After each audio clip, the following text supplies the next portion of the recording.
We tell the entrepreneur what we heard. As my dad used to say, it doesn't matter what I say, it matters what they heard.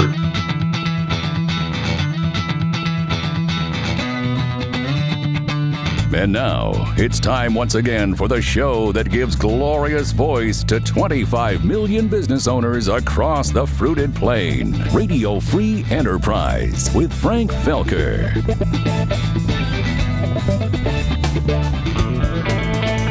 Hello, hello, hello. Yes, indeed, I am Frank Felker. Welcome back to Radio Free Enterprise. Regular listeners of the show know that human communication is a great passion of mine, that I really try to help people do a better job of understanding each other. And my number one focus is in marketing communication, helping people to communicate the value proposition and the benefits and features and functions of their products and services to their target market. But another area that's a big deal for me is public speaking. This is something a lot of people say that they fear worse than death. And I've done a great deal of public speaking. I've spoken all across the country. I've spoken, I guess, scores of times. I've spoken in Sao Paulo, Brazil, and I've spoken in Dusseldorf, Germany. And I've spoken, the largest group of people I ever spoke to was 1,200 people in a ballroom at the Paris Hotel in Las Vegas. And recently spoke to a really tough room. It was a high school class in Fairfax, Virginia. I tell you, that's a tough room. That's a tough room. But of all of the presentations that I've ever made, I want to throw one more thing in there, another very tough room, the Opera Hall at the John F. Kennedy Center for the Performing Arts. I twice emceed there for 4th of July celebrations. So when I tell you that, when I'm about to tell you about a tough room and a tough place to present, you'll know I know what I'm talking about. The toughest presentations I've ever made were investor presentations, pitch meetings, where I was trying to convince professional investors with millions of dollars to invest that they should put some of that money in my company. And I've since then, since I had the opportunity to do a lot of those pitch meetings back in the late 90s and early 2000s, I've had the opportunity to watch a lot of other entrepreneurs give their pitches. And I would say to you, and this is from my passion for communication, that I believe that making an investor presentation and the two parties to it is perhaps one of the most challenging communication processes that human beings ever encounter. And so today, I want to help everyone do a better job with that. And I'm very pleased, and we're all very blessed to have an expert at this topic join us today. Roger London, welcome to Radio Free Enterprise. Thank you, Frank. Pleasure to be here. Roger is a serial entrepreneur. He's an angel investor. He was formerly an actual corporate venture capitalist, if you will, for Nokia previously in his career. And he's seen a lot of investor presentations. He's seen a lot of pitches made by entrepreneurs. And he's going to share his wisdom and experience with us today. So, Roger, I want to start with this. As I mentioned a minute ago, I think that this is literally, and maybe people think I'm crazy by saying this, but there are not many communication experiences or challenges that I've ever faced that were more challenging for me personally than trying to pitch an investor. And I think a big part of the reason there's such a huge chasm between the two parties to the conversation is because the entrepreneur doesn't really understand what it is that the investor wants to hear from him.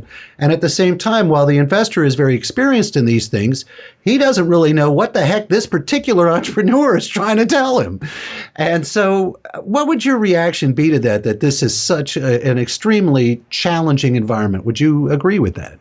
Well, it's certainly true. I think it's more true of the former than the latter. The investors know that the entrepreneurs may not be tuned to speak their language. So the entrepreneur needs to understand that the investor is not going to be emotionally invested as the entrepreneur is. And that we're just keeping a mental checklist of the red flags versus the green flags. Ideally, it would be great if they could do a dry run with an investor. I'm a member of a couple of angel groups, and one of them, Baltimore Angels in Baltimore, Maryland. We have investors who are willing to sit with an entrepreneur prior to pitching to the group.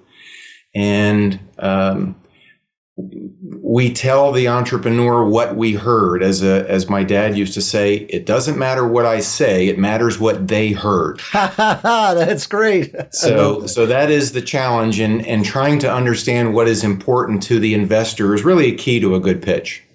That's great. And that's exactly what I'm hoping we will be able to reveal a little bit of here in our interview today. So let's start with this. And because before the entrepreneur ever gets a chance to get in front of an investor or an angel investor or venture capitalist, they have to meet them. They have to get them to agree to listen to their pitch. What would you say is the best way for an entrepreneur to approach or get the opportunity to meet an angel or a venture capitalist? So a warm handoff is best. And by that, I mean that a lawyer or the incubator manager or an accountant or serial entrepreneur or someone who the investor has at least some working relationship with makes the referral. If the deal comes out of left field to the investor, the odds are pretty low that it's going to get much visibility. If the entrepreneur doesn't know any of these kinds of people, then this is going to be the first sale that they're going to have to make. Every entrepreneur has to make sales. They may not be salespeople, but they have to convince people to come on board. They have to convince investors to invest. They have to convince customers to come on. So their very first sale may be getting someone to be that referral source. Service providers are the easiest. The lawyers and the accountants, they're always looking for new clients, so they'll literally sit and meet with anyone. So if you can find, there's always lawyers and accountants and consultants in different communities who are looking for entrepreneurs to gain as clients. They'll give you a free first meeting, meet with them, see what kind of investors they have, what kind of value that they can have, and maybe they can make a referral for you. Now, would you expect you as the angel investor or VC, your warm handoff person, the service provider, to do a little bit of vetting on their own to know what kind of deal or entrepreneur is someone that you're likely to want to speak to, or do you just expect them to make the introduction and don't expect much vetting from them? I think that could go either way, but the burden is really on the entrepreneur. If the lawyer makes a referral and the entrepreneur looks up that investor and sees that they don't make an early stage investment, or they don't invest in this space, or you need to have a team first, or they have certain criteria, it's good to qualify your time. You may want to peel that back and ask the lawyer or referral source, are you sure? Because they don't really do deals at my stage. It doesn't waste your time, and it doesn't burn a bridge with the investor, because the investor will not look kindly on you wasting their time. Now, there is something to be said for sort of seeding the field and meeting an investor that maybe they're not ready for you now, but they might be in a little while. But make sure that it's a space that they're interested in, that you show them a clear path, and you recognize that you may not be ready for them at this moment, but you just wanted to get on their radar.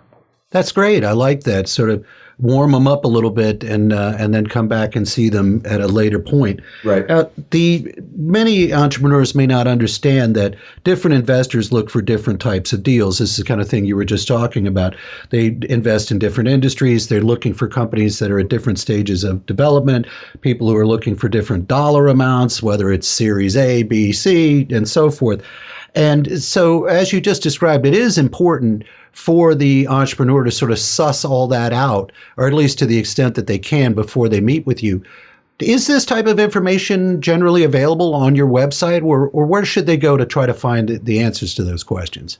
It would be a website. It would be LinkedIn. If the firm or the angel has a Facebook page, I'm sure after a little bit of Google searching, they can find this information.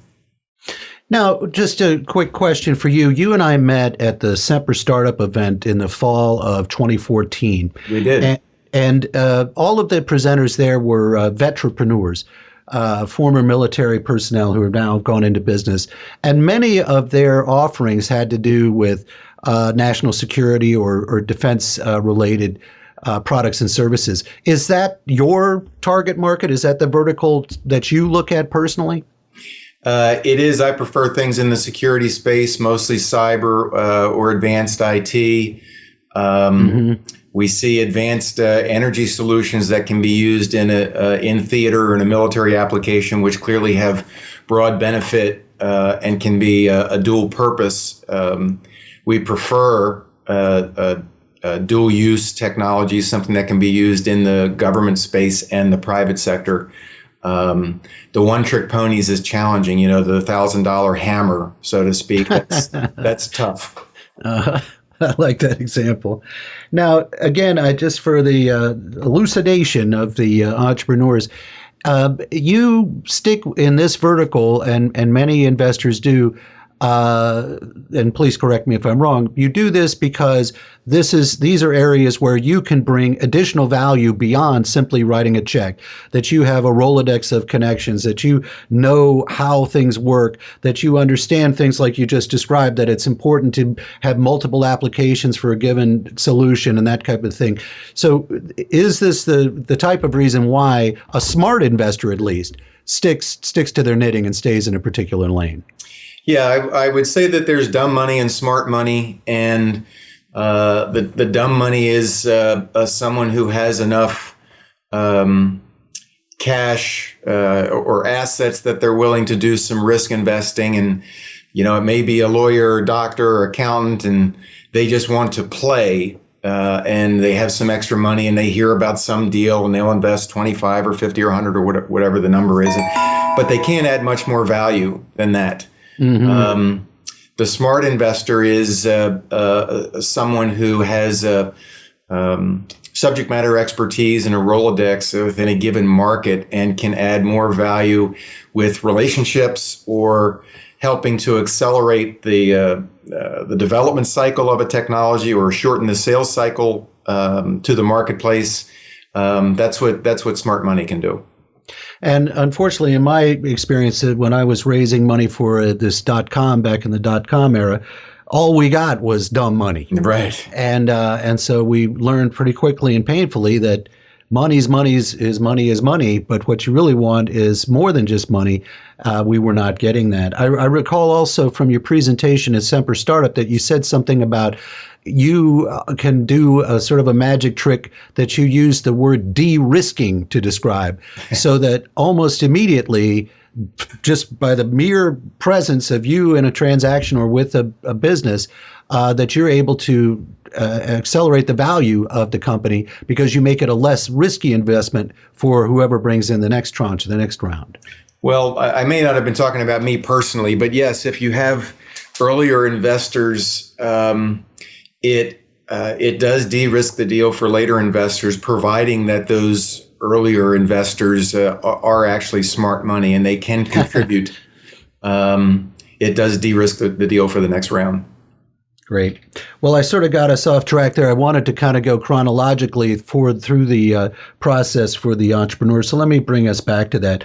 We were talking about how to get an introduction to a particular investor. We talked about that it would be important to present to somebody who's more likely to be interested in your deal based on your industry, your stage of development, and so forth. Let's say that somebody does want to speak to you. Prior to an actual meeting with them, would you prefer to receive something like a one-page description of their business with bullet points about their industry, the competitive marketplace, how much money they're looking for, something just very brief, a one-pager that gave you a quick overview? Would that help you make your decision whether to meet with them or not? Not only would it help me decide whether to meet with them or not, but if we do meet, our meeting will be at a higher level. Because once I have that, I might even start the meeting with, here you presented me with this, and then fire them 3 or 4 or 5 questions, because that's what I need to have clarified, or that's what I need to peel back a little bit more. Or that's what I don't understand. But if then they don't have to repeat things that I already have, that I already got. So it maximizes my time and theirs. I appreciate that. I hadn't looked at it that way. And of course, time is such a critical element for everyone here, and particularly for the investor who is getting a lot of requests to meet. They want to maximize the value of their time. Now, let's say, again, taking this chronologically, that you do choose to meet with a given entrepreneur. What will that meeting look like? I mean, where will it be? How long will it last? What happens during the meeting? And what would be a great outcome for the entrepreneur? What would a successful outcome look like for an entrepreneur who has met with you? I'm taking it they're not going to walk out with a check. But short of that, what would be a good outcome? Well, you're testing me for my recall, but so it'll probably last anywhere from 20 minutes to 45 minutes, depending on how well or poorly it goes. It could take place over the phone. Ideally, like I said earlier, I'd like to have received some basic executive summary. So this call or this in-person meeting or Skype happens at a higher level. At that point, if I have received information, that meeting is really a triage. I address the flags. We'll talk about green and red flags in a little bit, but we'll address the flags, talk about the key issues. I'll provide them some feedback. And at the end of this, several things would happen is that I may recommend that they pitch one of my angel investor groups, or maybe they pitch another investor that's more suited, or a corporate venture group that I know that's better suited, and or I may refer them to a needed resource like an IP or a corporate attorney, some subject matter expert in that space. So those would be positive outcomes. I'd be so bold to say that a positive outcome could be the cold hard truth that I tell them that they should move on. They may not see that as a positive outcome, but in the long run, it probably would be. I've had some pretty good discussions with other angels about this, and angels say we don't want to discourage the entrepreneur, and I say I agree. I don't want to discourage the entrepreneur, but I'd rather save their marriage. I'd rather them take a second mortgage out on their house. And they can be an entrepreneur in another deal that has a lot more viability. But this thing is a dog. We should take it out back and shoot it. And, you don't tell them that, you don't say it like that. You realize that this is their baby and they have a great deal of pride in it. But if it's not, if it really is an uphill battle, they need to know that. Yes, I agree. And it's part of this whole communication challenge that I see is that in their mind, they see it as this great opportunity. It's a sure home run. It's this and that. But sometimes we just need a big cold water splash in the face of reality. Well, you've heard the expression that everybody thinks their baby is beautiful, right? And yes, right. Clearly can't be true. Absolutely. I had an experience when I was pitching a particular small venture fund. I'd flown 1,000 miles to meet with a guy who was the CEO and chairman of $1 billion top-line NYSE traded company. This guy was a big deal. I wasn't 5 minutes into my pitch. He says, "Hold it right there." He says, "I got to tell you, I don't understand what the hell you're trying to tell me." And I was like, uh-oh. Yep. And so before I could even figure out what to say next, he says, "Let me tell you what I think you're trying to tell me." I said, "Okay, that'll give me time to think." And so then he told me what it was exactly. Yeah, I was like, "Yeah, that's exactly what I'm trying to tell you." He says, "We don't want that. Thanks for coming." Well, that's good. That's good. Yeah, it was good. It was short. Over the phone and avoided the 1,000-mile trip. Yeah, I don't know why that didn't happen, but anyway. So these things do happen out there, entrepreneurs, and don't take it personally. It's only business. Okay, so let's say during the meeting, and people just want to run on and keep talking. They feel as though if I just keep talking, he'll understand and he'll want to invest. How much time should they be prepared to speak? And how should they divide up the time between talking and answering questions? I'll just say one more time, and again, this is all for the benefit of the entrepreneurs. People put this huge PowerPoint together, and and there's 500 words on every slide, and there's 500 slides, and that's just never going to work. What would you say is the best number of minutes and number of slides that you'd like to see before you tell them the same thing the guy told me? Hold it right there. I've got a few questions, or it's time for you to go. So I think that they should practice a 10 to 15 minute pitch, and they should practice. They should practice in front of the mirror. They should make sure that they don't pace, that they don't say a lot. As I said, and they should be prepared for interruption. So they should actually pitch to some people. I have ADD, and there's a lot of ADD investors like me that if I start hearing things I don't care about, or if they say something that troubles me or I question, I'm going to interrupt them. So they need to be prepared for that. The pitch should be really crisp. I always use the 3 C's, clear, concise, and compelling. That's how you should write, and that's how you should speak. And they have to remember that they can't cover everything in the first pitch. That's what due diligence is for. The purpose of the first pitch is to get me interested and get a second meeting. So that they have to keep that goal in mind. Their goal in mind is not to get a check. They won't. Their goal is to have a follow-up meeting. So regarding the death by PowerPoint, they probably shouldn't have more than 10 slides. The slides should be more pictures and graphics than text. Maybe a handful of bullets. Each bullet should be no more than one line. And they should have 1 or 2 points that they want to make per slide. So the more text that you put on the screen, the less the investor is listening because they're reading. So you want the picture or the graphic to illustrate the point that you're trying to make. And the couple of bullet points are really they map to the point. They're really pointers to the point.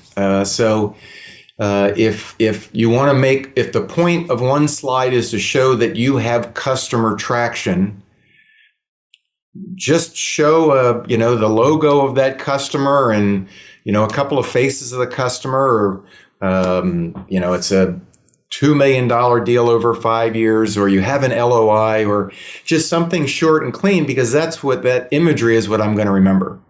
And finally, I'd say don't bury the headline, right? Entrepreneurs do that all the time. What do you mean by that? So if the product is demoable, if it's a product that has some visual value, rather than try to paint a verbal picture describing a web app or a medical device or some visual analytics tool, show the damn tool. I can't tell. I listened to a pitch the other day about somebody that was doing a mobile app, and they were telling me all about it. And 10 minutes in, they said, "Here, let me show you." And I'm like, why the hell didn't you start with this? A, because I would understand a lot quicker what it is, right? And B, it shows me that they have it and it's not SlideShare. A big fear of investors is that this thing is vaporware. So if they have something to show it. And if they don't have a product yet that they can show or pass around or demonstrate, then at least screenshots of it that show the benefits and what it'll look like if it's not demoable. Right. That makes a lot of sense. There was a presenter at the Semper Startup. I won't even go into exactly what their product was, but it was a similar thing. He stood up there for quite a period of time, and he talked about this and that and the other thing, and I couldn't really understand what the product was, and nobody could. And so, but then finally somebody said, well, what do you need the money for? And he says, oh, well, we have a $2 million contract with Marriott that we can't get enough product to them on time. And so we've got to ramp up production. And you talk about burying the headline. That's exactly right. Yeah. I mean, we care about traction in the team. So if you have traction, Or, sometimes you'll hear that the team has been in some other startup that raised capital that had a great exit, and you don't hear about that till the eighth slide when they talk about the team. Mm-hmm. That's burying the headline. And in terms of those slides, so I imagine there should be one, whatever the product or the service is, and then what else? Who the target market is, the competitor. What sort of slides do you want to see? So I need to know quickly what it is. So you either show it to me or show me screenshots of it or show me some visuals of what it is so that I have context for the meeting. It would be great if I could see a status right in the beginning of here's our status for IP, here's our status for the team, here's how much money we've raised, if any, here's how much money we've put into it, here's what generation the tool is, here's what, and all of these in very short bullets, but I can see bam, bam, bam, bam, bam. Okay, I have a frame of reference of where you are and what you are. Mm-hmm. Now let's talk. That's great. Very well put. Excellent. It would, of course, then a lot of times the entrepreneurs spend a great deal of time on the size of the market, and it's really a 10 or 15 second spiel, right? I mean, entrepreneurs spend 2 or 3 slides in 3 minutes talking about the cybersecurity market. I know that. That's not okay, so just say this is for cyber and da-da-da-da-da. Great, I got you. That's great. Yeah. So, something that I ran up against when I was out there, and again, this was during the dot-com era, and things, everybody was trying to convince themselves that all laws of economics had been suspended, at least temporarily, and there was a new economy, and that profits be damned, we just got to go, go, go. And so there was a problem. I had a problem with that because I had run a small business for a long time. And to me, it's, it's nuts and bolts and turning a profit and satisfying customers. And it was, to me, I just had more of a real, in my opinion, a real business sense rather than, I guess I should say, from my perspective. But what a lot of the investors that I spoke to are prospective investors who indeed were not smart money, as I've alluded to in previous interviews that I've done. And it was a big problem for me. I was talking to the wrong people, but they wanted some big moonshot story about how we're going to take over the world and we're going to do it, in the next 6 months.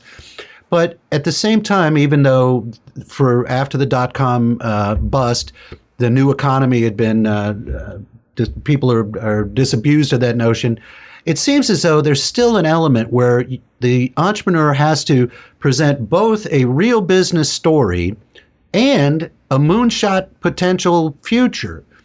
How can the entrepreneur kind of balance and thread the needle between those two extremes to give you a story, Roger, that is exciting and shows a lot of potential, but at the same time, it's believable?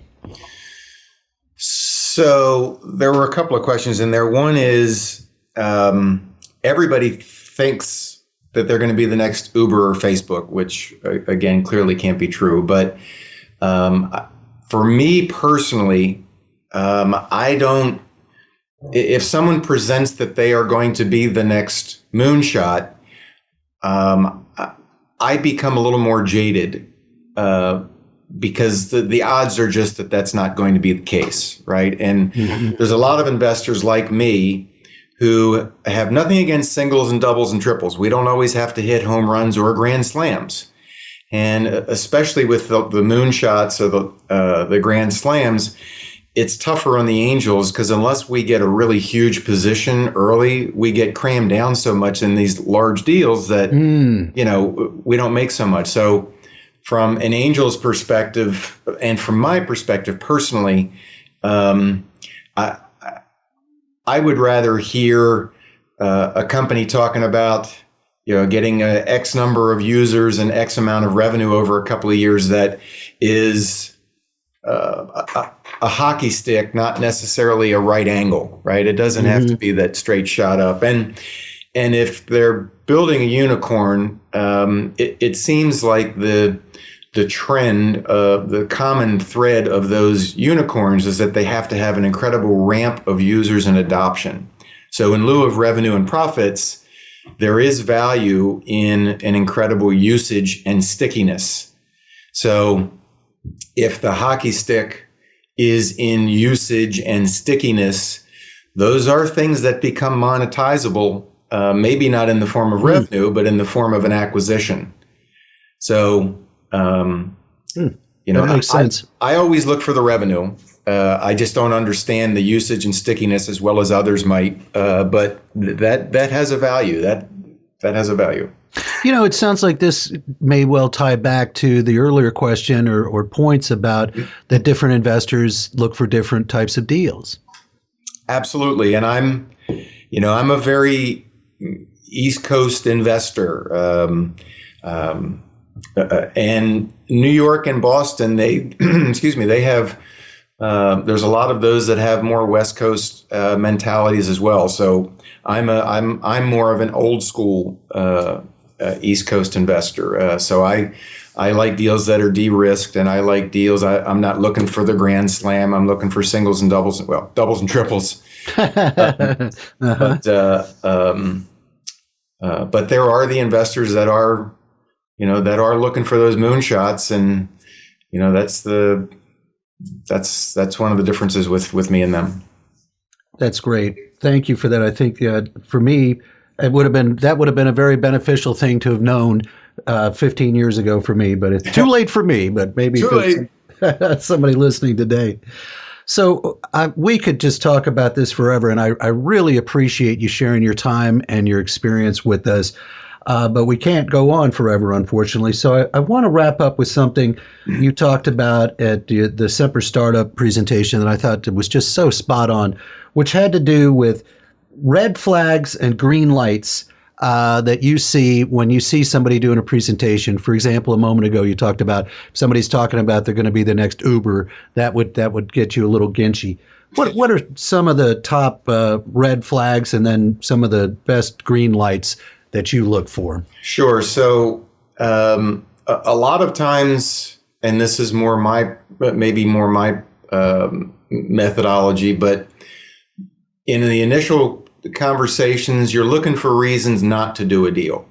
You're looking for these red flags because you want to spend more time on the ones that you green light. And so the quicker you can identify that this one has problems, the better. So some of the classics are that you see in the marketing projections that they grow because they get a certain percentage of the marketplace. They get 1% this year and 2% the next year and 3%.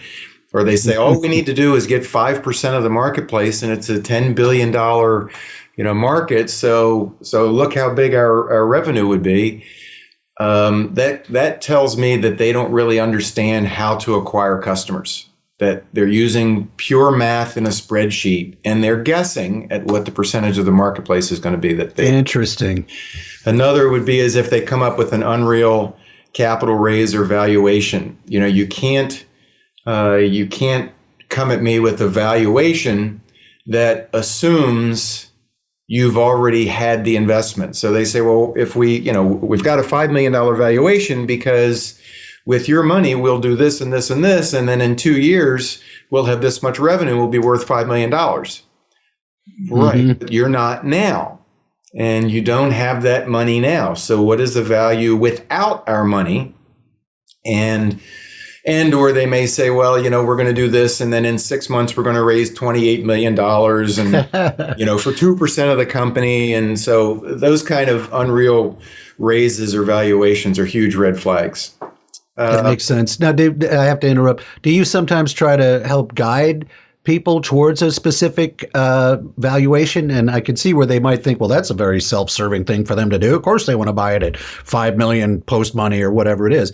But is that something that you feel comfortable or feel is appropriate for you to say to the entrepreneur that this is where your valuation should be? Absolutely. And I would say as an angel investor, many of us invest with convertible notes so that we don't have to get into that argument about valuation. Convertible note is where we invest, and it's an investment where they'll likely raise another round of capital after us, and it's likely a capital like a Series A where there would be a valuation. And so we'll agree that our stock will be valued at the next round's valuation with some discount. So that gave us our risk.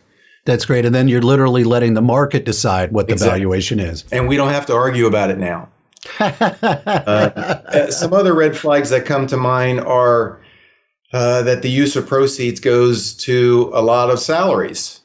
And, this suggests that they don't have much skin in the game.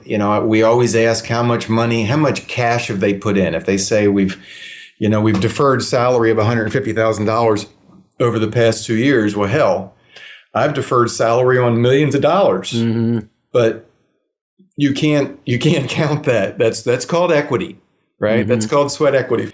There are a lot of companies. Another red flag is that they have a low build to buzz ratio.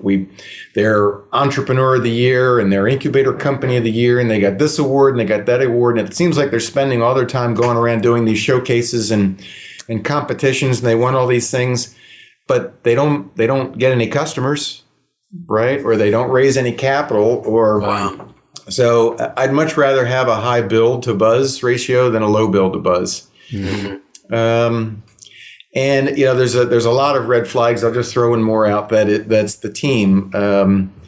The entrepreneurs might be an engineer and they think that they could be the CEO, and I disagree. Or the team that they have is all of their friends, or it's other engineers, and they've got no business operators or no salespeople, and they don't have any plan to include them anytime in the near future. So that's also a red flag. Sure. Well, we're just running out of time here, but if you could, what are a couple of green flags or green lights that you see? Sure. The primary green light is an absence of red flags. Nice. And I'd say that there's team success, that people on the management team have done something. Even like if it's a CTO, that they've built a product that has raised money before and has gone to market and has done well. Even though they didn't do the sales of that, they built something that the market loved. So team successes in sales, in development, in operations. And then market confirmation. Entrepreneurs frequently build in a silo and they don't have any input as to whether the market will like what they're building. So if they build an MVP, a minimum viable product, and they build it with customer feedback, and then they go back and they modify that MVP, that kind of loop provides me a lot of comfort that they're building something that the market's requesting and not something that they think the market wants. That's great. Yeah. If nothing like validation by actual customers. Yeah, I want this. I like this. I will pay for this. That's what it's all about. Yeah, right. Who would have thought of it? Yeah. Well, Roger, I thank you so much for taking the time to talk to us and share your experience with us here today on Radio Free Enterprise. I enjoyed it. Thank you for having me. Thanks again to Roger London, and thank you for listening. We return you now to the leader of the free enterprise system, broadcasting from the capital of capitalism. Here is Frank Felker in Washington, D.C.